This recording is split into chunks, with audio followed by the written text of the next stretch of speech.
Hi, this is Deacon John Wilson, Education Enrichment Director for West Angeles Church. Well, I'm here to do another video on the changes to the Pell Grant. And then I'm going to go back and tell you what the other changes to the loans really mean, because those changes are huge. But let's do Pell Grant right now.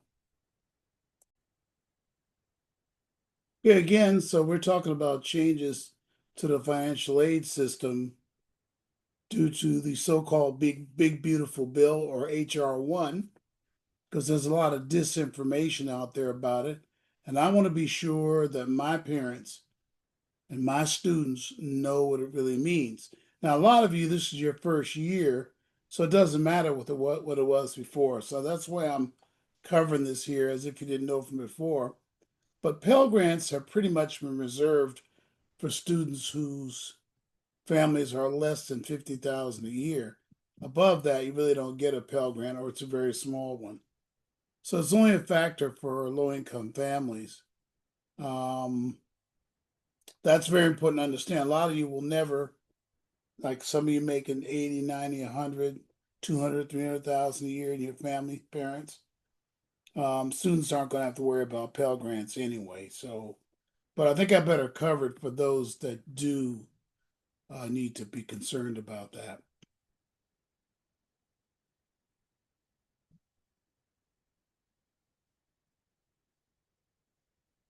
Okay, so here we are at subtitle D of the Big Beautiful Bill. By the way, I'm reading the bill.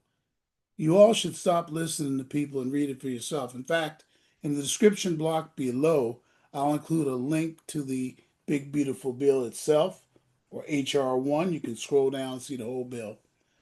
And I also will put these pages out there, a link to my drive with these summary pages, or extracts from it is what it really is. Okay? Section 331, Section 331, paragraph 1, is about foreign income. So that's not too controversial. It's just making sure that people who are using foreign income don't get Pell Grants if they're above that amount. There were ways for them to get that so they could still get Pell Grants for their students. Why should foreign students get federal Pell Grants that American students get? All right. Paragraph 2 is really where we should start, right here. Read this with me. Students with a student aid index, and that's the number that's generated, it used to be called EFC, after you file the FAFSA, if that amount exceeds twice the amount of the maximum Pell Grant. The maximum Pell Grant's about $8,500. So if it exceeds 17,000, the student aid index, your parents are ineligible for Pell Grants, regardless of their adjusted gross. And that goes to the issue of you could have a high student aid index and still get a Pell Grant if the reason for that high index is assets, or in some cases business related. Usually there's going to be, like a rental property or something like that. But you're not eligible for Pell Grants in that situation any longer.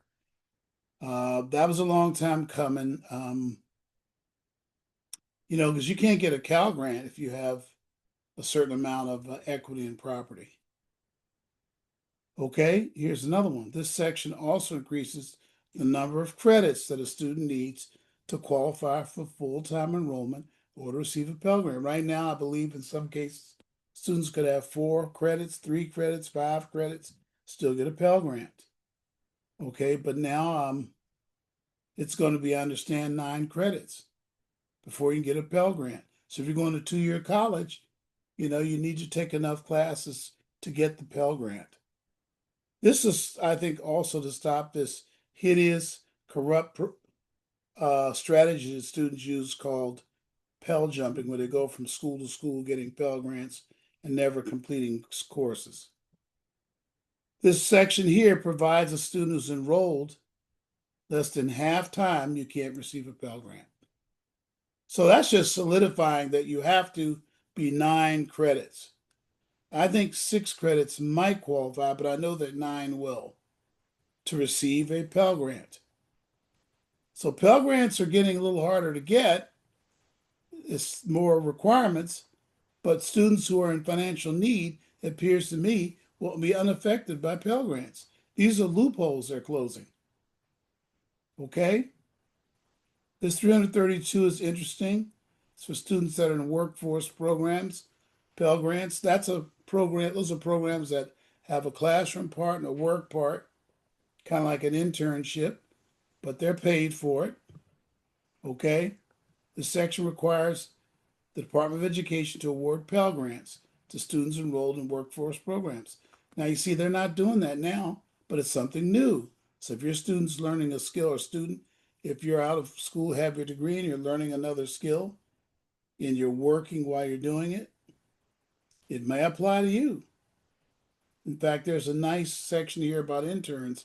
I hope we get to doctor interns under this. Eligible programs are those that provide, listen to this, 150 clock hours of instruction to a minimum of 8 weeks, but not less than 15 weeks. Okay, and they're working at the same time. This section's changes take effect July 2026. Now, I don't see it here, so I'll talk about it. It's back here. It's a loan provision for doctors. Here it is right here. Okay, so this says if doctors serve in internships, right, they don't have to pay back their loans right away. I didn't get to that yesterday, but it is an important one for students that are going to medical school. All right, I've covered all the changes. Now I'm going to come back with a video in the next day or so telling you exactly what this means to graduate students, because I think graduate students are the most affected by these changes. Once again, click like and subscribe to get more videos like this. Eventually, I'm going to go through the health provision, even though this is an education site, because it does affect my students. I'll do some of the other sections too, maybe on a different channel, though. Okay, but that's a summary of all the education ones. I do hope you look at the other two videos we have on this. It's on the same channel. Again, like and subscribe. You want to see things like this, slip me a comment down below. I'd really appreciate it. Comments are welcome. And you can email me. Look in the description block for my email address, as well as links to the big, beautiful bill and to what I just showed. God bless you. Thank you very much. Bye bye now.